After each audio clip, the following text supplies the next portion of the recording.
I got onto the phone to Clary and I spoke to one of their supervisors and I told them that I've just seen a rat. Well, I saw a rat the night before and he was huge.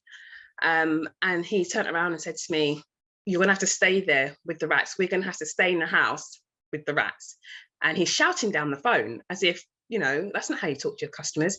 And then I said to him, "Well, look, look, it's really depressing me, and I'm scared, I'm panicking, and it's affecting my mental health. I'm so depressed. I cannot stay in here." And they said, and then he said, "Your mental health has got nothing to do with the state condition of the house." And he asked me, because there was a lot of rubbish when we came in. So then he asked me if the rubbish is his rubbish, and I was like, "No." I said, "But it's not my rubbish either." So I think that's definitely the worst experience that I had with them, because it made me want to actually, take my life. Rat infestations, black mould, and raw sewage. For many social housing tenants, this is their everyday norm. And complaining often falls on deaf ears, as a backlog to the complaint system means many haven't heard back from their housing provider for months and even longer. Following the devastating death of 2-year-old toddler Aweb Ishaq in Rochdale from mould, the state of UK social housing was brought into the forefront. After public outcry around his death, Minister Michael Gove announced Aweb's Law, a bill amendment which will require social housing landlords to investigate health hazards quicker. The changes will be implemented from next year, but is this enough, and should it have come sooner? The disrepair, the state of damp or mould or disrepair in the home is a real and immediate hazard. And obviously we saw that with little Awab Ishaq's death. With the coroner's ruling, he showed that it can have a life-threatening impact on people's well-being.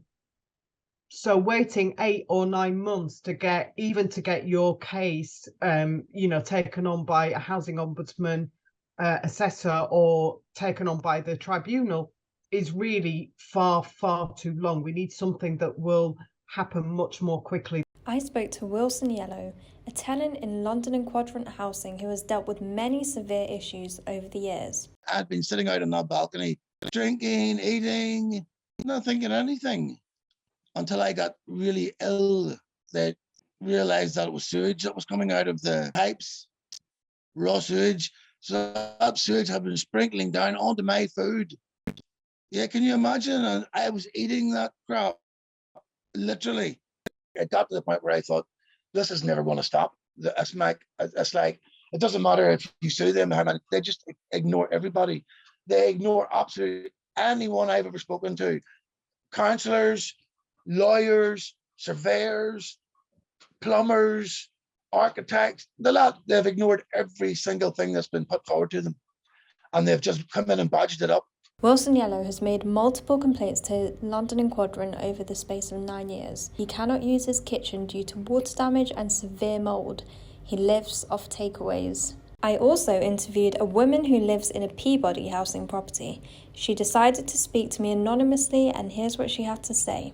You didn't have heating throughout winter in your bedroom? In my bedroom, that's right. Did you have any other way to keep you warm? How did you manage that? I had, at one point I had 2 electric blankets, which was lovely because I had one underneath and one on top. I just had to get in there like a sandwich, and it was warm, but it's still not acceptable.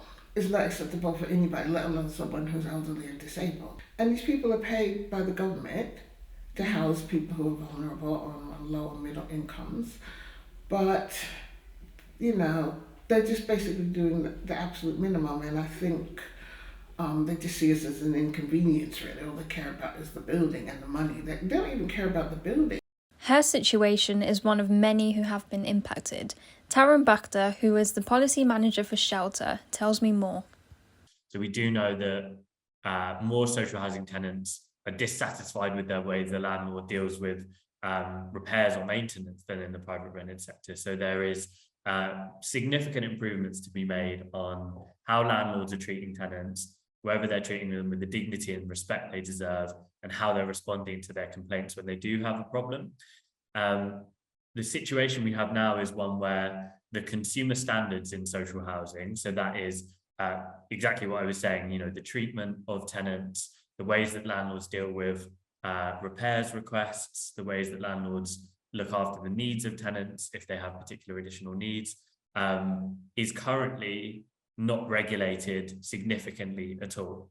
So back in 2010, 2011, the government deregulated the regulation of social housing, which means that at the moment there's very little oversight on the performance of landlords, the ways in which they're treating tenants, the ways in which they're responding to their tenants.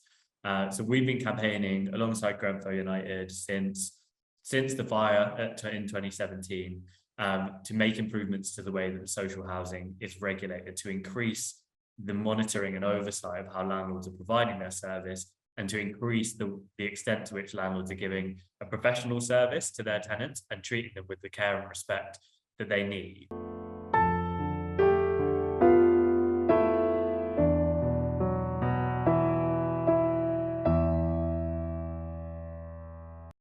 When we first came here, there was no heating, there was no hot water. There wasn't even a heating system here. There were some old asbestos containing electric heaters, which they did remove, and then they put the central heating in. But even the new central heating system, some of the radiators don't work, it's leaking, it's causing problems. We think that there's a ventilation problem in this house because we feel like we can't breathe. When we turn on the heating, it gets warm, but we feel like we can't breathe. But even in the midst of that, the walls, when you touch them, they're damp. We've had mold problems. I've had a cold from June since we moved here, right up until now, me currently, and my son as well.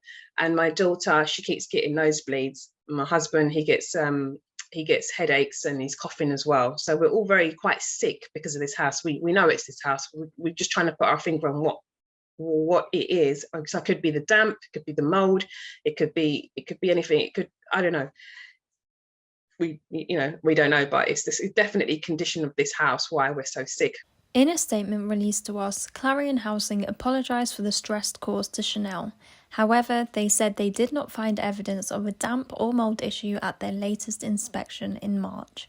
I think are particularly aware of is just the sheer scale of these problems. And I think that a lot of organisations and a lot of media doesn't actually bring this out. By focusing on an individual case, quite often the landlord will say something in response to any media report, will say, oh, well, something's clearly gone wrong in this case. We know that these are systemic problems. They are really deeply embedded. The problems are really deeply embedded in the organisation that give rise to these problems and to these cases. And, it's a really sort of big fault of the way that housing associations and the whole system works, the whole housing system in Britain works. So I think what we get is this overview of just, it's happening across all landlords, really. It's happening across all parts of the country. It's not just isolated cases. It's not just a case of something has gone wrong with an individual tenant or resident who's got stuck in a system.